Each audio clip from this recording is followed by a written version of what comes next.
आज की कहानी भारत के एक छोटे से गांव की है। ये एक सच्ची घटना है, इतनी खौफनाक कि सुनकर रोंगटे खड़े हो जाएंगे। ये कहानी है एक परिवार की, जिसका एक नए घर का सपना एक भयानक दुष्स्वप्न में तब्दील हो गया। तो चलिए उस घर के अंधेरे में एक साथ कदम रखते हैं। कहानी की पहली ही लाइन में एक अजीब सी चेतावनी है, मतलब एक इशारा कि कैसे कभी-कभी इंसान अपनी खुशी में खुद चलकर मुसीबत के दरवाजे तक पहुंच जाता है। तो कहानी की शुरुआत होती है एक उम्मीद से। एक परिवार जो अपनी तंग मगर खुशहाल जिंदगी को पीछे छोड़कर एक नए घर में शिफ्ट हो रहा था। और ये घर पहली नज़र में किसी सपने के सच होने जैसा था। उनके पुराने और नए घर में जमीन आसमान का फर्क था।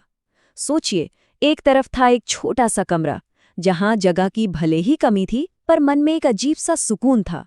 और दूसरी तरफ था ये नया बड़ा सा घर जहां जगह तो खूब थी, लेकिन उसने आते ही उनके मन का सारा सुकून छीन लिया। देखिए, घर में सब कुछ परफेक्ट लग रहा था। 2 बड़े बड़े कमरे, दीवारों पर ताज़ा पेंट और किराया सिर्फ 800 रुपए।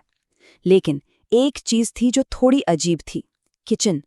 रसोई के नाम पर सिर्फ एक छोटा सा कोना था जहां बर्तन धोए जा सकते थे। न सिंक, न काउंटर, कुछ नहीं। पर परिवार ने सोचा, चलो कोई बात नहीं, इस छोटी सी बात को नजरअंदाज कर देते हैं। जैसे ही अगस्त का महीना शुरू हुआ, घर का माहौल बदलने लगा। वो सपनों का घर अब धीरे धीरे अपना असली घुटन भरा चेहरा दिखाने लगा था। और फिर हालात तेजी से बिगड़ने लगे। अगस्त की शुरुआत में छोटी छोटी लड़ाइयां शुरू हुईं। महीने के बीच तक रातों में एक ठंडी, दम घोटने वाली खामोशी छाने लगी। और महीना खत्म होते होते चीजें हाथ से निकलने लगी। ये शब्द उसी औरत के हैं जो ये कहानी सुना रही है। वो बता रही है कि कैसा महसूस हुआ था जब वो अकेले बर्तन धो रही थी। ऐसा लगा जैसे किसी ने पूरी ताकत से उसकी रीढ़ की हड्डी में 2 उंगलियां घोंप दी हों। इसी एक पल में उस अदृश्य खतरे को एकदम असली बना दिया। अब कहानी का सबसे डरावना हिस्सा शुरू होता है। रात होते ही पति का बर्ताव बदलने लगता है, मानो घर में मौजूद कोई और साया उसे अपनी कठपुतली बना रहा हो।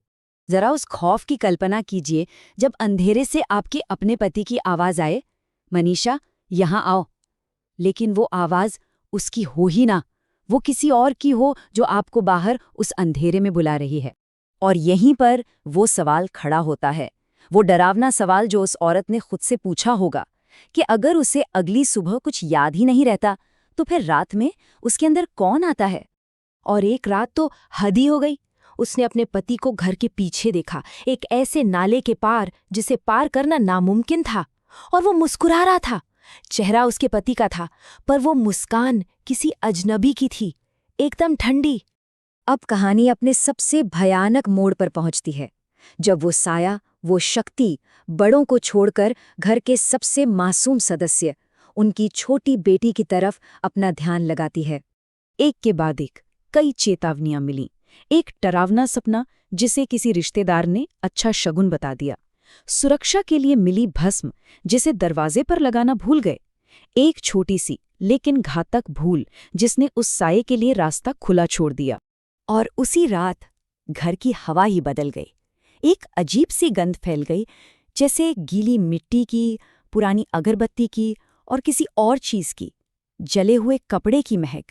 और फिर रात के सन्नाटे में एक मीठी सी आवाज सबसे छोटी बेटी रानी को पुकारती है। रानी नींद में उठती है और दरवाजे की तरफ चलने लगती है। वो नीचे की कुंडी खोल देती है, पर ऊपर वाली तक उसका हाथ नहीं पहुंचता। और तभी उसकी माँ की चीख उस तिलिस्म को तोड़ देती है।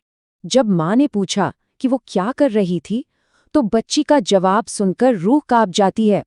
उसने कहा, मम्मी, एक आंटी आई थीं। उन्होंने दरवाज़ा खोलने को कहा, बोली कि उन्हें मुझे अपने साथ ले जाना है। इस घटना के बाद परिवार फौरन उस घर से भाग जाता है और आखिरकार उन्हें उस घर के काले अतीत और उस साये का राज पता चलता है। एक तांत्रिक से पता चलता है कि उस घर में कभी एक औरत रहती थी। उसने निराशा में खुद को आग लगा ली थी और उस वक्त वो गर्भवती थी।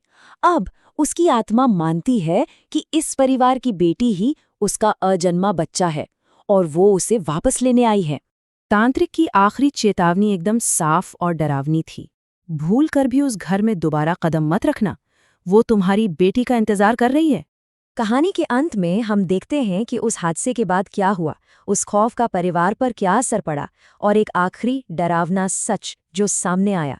जब कुछ रिश्तेदार घर खाली करने गए तो वहां का मंजर हैरान करने वाला था। सिर्फ एक दिन में दूध में कीड़े पड़ गए थे, रोटियां पूरी तरह काली हो चुकी थीं, दीवारों पर कालिक की परतें जमी थी और हवा में एक भारी सड़ी हुई बदबू थी। ये उस घर की रूहानी सड़न का जीता जागता सबूत था। और फिर पहेली का आखिरी टुकड़ा भी सामने आ गया। मोहल्ले वालों ने बाद में बताया कि उस घर में आज तक कोई भी औरत ज्यादा दिन टिकी ही नहीं पाई थी। ये कहानी हमें गहरी और डरावनी सच्चाई बताती है। कुछ घर लोगों का इंतजार करते हैं और कुछ घरों में जो एक बार रह चुके होते हैं वो उससे कभी छोड़कर नहीं जाते। और ये कहानी एक सवाल पर आकर खत्म हो जाती है, एक सवाल जो सोचने पर मजबूर करता है कि अगर कोई इस परिवार की जगह होता तो क्या करता। ये एक ऐसा सवाल है जिसका खौफ शायद कुछ देर तक पीछा नहीं छोड़ेगा।